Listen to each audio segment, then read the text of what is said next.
آقا محسن.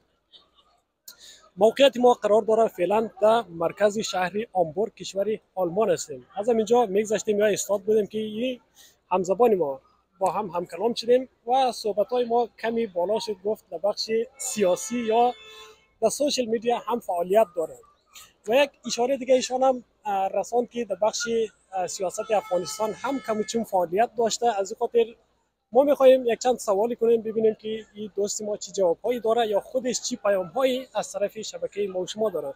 آقا محسن سلام برسید. سلام، امیدوارم که شاد و موفق و سلامت باشید. خیلی خوشحالم که دوست عزیزمون رو اینجا ملاقات کردم به شکل خیلی اتفاقی و امیدوارم که لحظات خوبی رو با هم داشته باشیم. قربانت. آقا محسن، اگر از اینجا شروع کنیم، چند وقت میشه شما آلمان زندگی میکنین خودشون؟ حدوداً یک 13-14 ماه میشه، ولی قبلش ایتالیا بودم. چقدر وقت ایتالیا زندگی میکنین؟ 16 ماه ایتالیا بودم. 16 ماه، یعنی از قبلتر، یعنی 2 سال قبل ایران بودین، 2.5 سال قبل. شما چقدر وقت است در بخش سیاسی هم فعالیت دارید؟ حدود 16 سالی میشه. 16 ساله. فقط در بخش سیاسی کشور ایران فعالیت میکنین یا بیرون از ایران هم در بخش سیاسی فعالیت دارین یا نظراتتان تبادله میکنین؟ تا توی ایران بودم که موضوعات مدنی، حقوق بشری و سیاسی بود و یک سری تماس‌های با رسانه‌های بین‌المللی بود.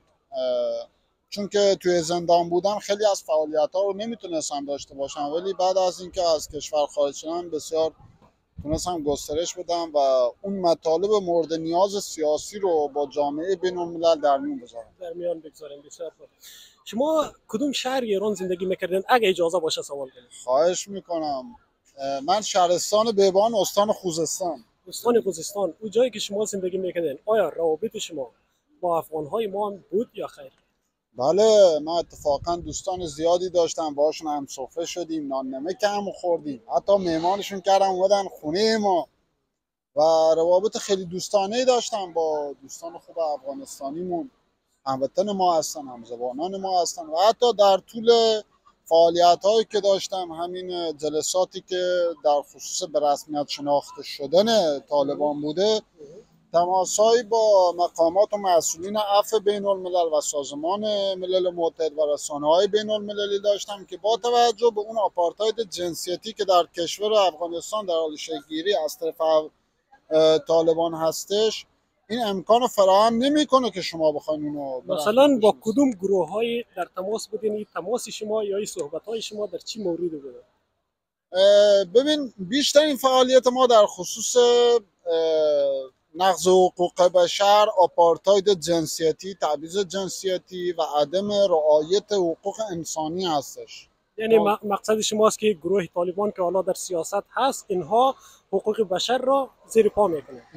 بله، الان طی همین 2 سال 3 سال اخیر شاهد بودیم که چقدر محدودیت ها و محرومیت هایی رو در حق شهروندان قشر مؤنث جامعه افغانستان لحاظ کردن، از حق تحصیل گرفته تا حق اشتغال گرفته و اینا رو همه ما داریم رصد میکنیم. اگر شما اینطوری ببینید که کشور ایران هم یک کشور جمهوری اسلامی است و کشور افغانستان هم یک امارت اسلامی، یعنی که ببینید آردویش حالا برادر است، تفاوت بزرگی که شما میبینید بین جمهوری اسلامی ایران و امارت اسلامی افغانستان چی چیزهای تغییرات میبینید یا چی چیزهای متفاوت بزرگی است؟ ببین، نظر شخصی بنده اینه که اگر جمهوری اسلامی نبود وضعیت افغانستان به مراتب خیلی بهتر از شرایط کنونی.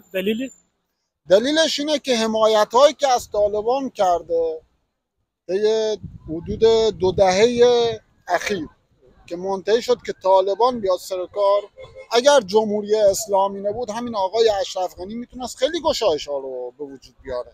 مثلا چی حمایت های دولت جمهوری اسلامی ایران به گروه طالبان کرده که شما شاهدش بودین؟ یعنی میدانین همون حمایت هایی که اکنون داره از گروه های تروریستی خودش توی منطقه خاورمیانه، از جمله حماس، حزب الله، کتائب و هشت و شعبی داره انجام میده به علیه صلح و امنیت منطقه. همونم در خصوص طالبان به شکل زیرمیزی تر، مخفیانه تر انجام داده که امروز شاهد این معضلات توی کشور افغانستان هستیم. و فراموش نکنید که جمهوری اسلامی باعث فتنه نه فقط در افغانستان بلکه در کل منطقه خاورمیانه هستش و امیدواریم که با همت مردم و شناختی که باید شکل بگیره جمهوری اسلامی سرنگون بشه که گشایش اموری هم در حق شهروندان خود ایران و هم افغانستان و هم منطقه شکل بگیره.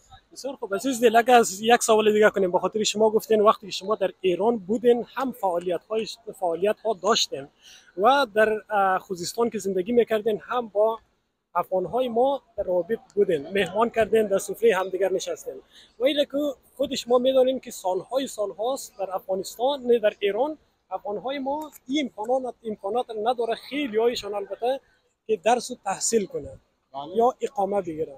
آیا وقتی که شما در ایران بودین چنین وضعیت رو هم به چشمایتان میدیدین یا خیر؟ 100%. الان بنده شخصا همون جایی که دارم زندگی میکنم یه دوستی دارم، حالا اسم و فامیلش بمانه، شاید راضی نباشه اسمش بگم، بدون اسم داخل خود ایران به دنیا اومده، حدود 25-6 سال زندگی کرده توی ایران و به دلیل اون خفقان و سرکوب و وضعیت سیاسی و اقتصادی که توی کشور بوده مجبور شده از کشور خارج بشه. ببینیم ما توی قوانین مقررات و قانون اساسی دو نوع تابعیت داریم، یک داخل جمهوری اسلامی به این شکل نه در سطح بین الملل، یک تابعیت خاکی و خونی داریم. خاکی اینه که داخل یک سرزمینی به دنیا بیای، خونی هم اینه که اعضای خانوادت پدر یا مادر والدین دارای تابعیت جمهوری اسلامی کشور ایران باشن. این آقا دارای تابعیت خاکی بوده، به شناسنامه ندادن، مدرسه یعنی نمیتونست بره. شما هم کسانی را دیدین که اهل افغانستان است ولی مادر یا پدرش اهل ایران است ولی باز به چنین مشکلات های میخوره، این هم میتونه که باشه تابعیت خونی، یعنی خونی است، خاکی. پس چطور اینطوری انسان ها در مشکل مواجه میشه روبرو است؟ خب ببینین سیاست های جمهوری اسلامی، حالا ما شاهد هستیم اشخاصی که حالا از کشورهای دیگه به غیر از افغانستان دارن حمایت میکنن از جمهوری اسلامی، بدون هیچ مشکلی میان و تابعیت ایران رو کسب میکنن، افتخاری بهشون میدن. یعنی اونا چی کسایی است که بدون کدوم کاری بیاید در ایران تابعیت ایران کسب میکنن؟ کسایی هستن که معیارهای سیاسی جمهوری اسلامی رو دارن دنبال میکنن به نفع اون معیارهای ایدئولوژی و سیاسی و اون معیارهای تروریستی که جمهوری اسلامی داره توی سطح منطقه در حال فعالیت بودن. بسیار خوب. آیا خود شما آقای عزیز در چند وقتی فعالیت که داخل ایران داشتین و چنین وضعیت را هم با چشمان خودتان میدیدین، بعضی افغانهای ما حق تحصیل را ندارند، زندگی آزاد نداشت، حق حقوقشان زیر پا بود، به این صورت که ما میدانیم خیلی ایرانی ها هم حق حقوقشان با این رژیم زیر پا است، آیا کدوم وقت شما هم صدا بلند کردین که نه این همزبانای ماست، همسایه ماست، حقشان ظلم میشه؟ 100% به همین شکل بوده. ما همین الانش هم که داریم فعالیت میکنیم بارهای بار مکاتبه کردیم که خود حکومت و رژیمی که خودشو منتسب کرده به افغانستان یعنی طالبان هم معیار و همسو با استبداد و دیکتاتوری و نقض حقوق بشر مطابق با طالبان هستش و جمهوری اسلامی نه فقط ناقض حقوق شهروندان و ملت خودش هستش بلکه در حق مهاجرینی که از کشورهای همجوار وارد کشور میشن این نقض حقوق بشر و حقوق انسانی رو داره اعمال میکنه. قطعا به این شکل بوده. بسیاری از مسائل و مطالب هستش که به شکل خصوصی در حال تبادل نظر و اطلاعات هستیم و امکان علنی شدنش وجود نداره و قطعا از این پس نیز ما این فعالیت ها رو خواهیم داشت و امیدوارم که تمامی فعالین شهروندان افغانستان که فعال هستند به شکل بسیار مؤثرتر، واضحتر و بروزتر تمامی مسائل و مشکلاتی که توی کشور افغانستان وجود داره انعکاس بدن و بسیاری اختلافات رو کنار بگذارن و متحد باشن با شهروندان ایران که بتونن از این معضلات نقض حقوق بشری که درون کشور افغانستان و درون ایران وجود داره گذار کنن. اگر شما یک سوال دیگه کنیم ویدیو اگر زیاد طولانی نشه، شما به حیث یک فرد از سرزمین خراسان که اگه قبلا حساب کنیم افغانستان ایران همش که یک سرزمین بودیم ما و شما، ولی حالا که سیاست ها ما و شما را جدا کرده، بله جدا حساب میکنیم، ولی نظر خود شما به حیث یک انسانی که راضی از دولت جمهوری اسلامی نیستین و راضی از دولت امارت اسلامی نیستین، یعنی چی تغییراتی باید در این دو حکومت یا این دو کشور بیاید تا انسان ها بتونن در این کشورها راحتتر و بهتر زندگی کنند؟ نظر شما چی است؟ باید چی تغییراتی بیاید؟ ببین امروز تمامی قوانین و مقرراتی که درون دو کشور افغانستان و اسلام داره صورت میگیره بر اساس احکام دینی و اسلامی هستش، در صورتی که اگر اسلام و دین و احکام اسلامی به اون شکلی بود که امروز شاهد هستیم درون افغانستان در حال اجرا هستش، از جمله رجم، از جمله شلاقه، از جمله اعدام. حالا اعدام در امریکا هم هست مثلا. آره نه ما کلی داریم مطرح میکنیم. اگر اسلام به این شکلی بود که طالبان در حال اجرا هستش و یا جمهوری اسلامی در حال اجرا هستش، در نطفه اسلام خفه میشد، اصلا به من شما نمیرسید. یعنی منظور شما است که از این دو کشور باید اسلام نباشه، یعنی قوانین اسلامی نباشه؟ نمیگم اسلام نباشه، یعنی قوانین ما الان توی آلمان هم مسلمان داریم. یعنی منظور قوانین های اسلامی تندروی نباید باشه.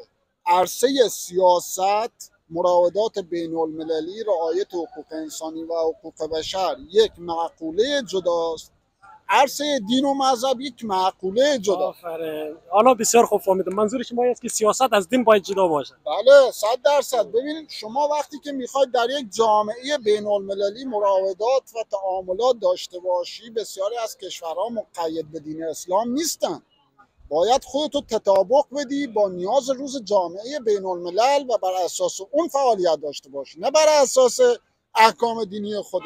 اگر بخوای خودتو تعمیل بکنی، اگه محمد رسول الله صلی الله علیه و آله و سلم هم می‌خواست جور فعالیت بکنه، خب اصلا دینش همونجا توی نطفه خفه میشد، به من شما هم نمیرسید.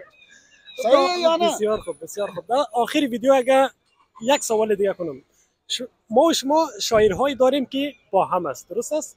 از اینجا که سوال کنم، احمد ظاهر شما میشناسین؟ اسمش رو شنیدم. اسمش شنیده، آهنگ هایش نشنیده؟ نه. بسیار خوب.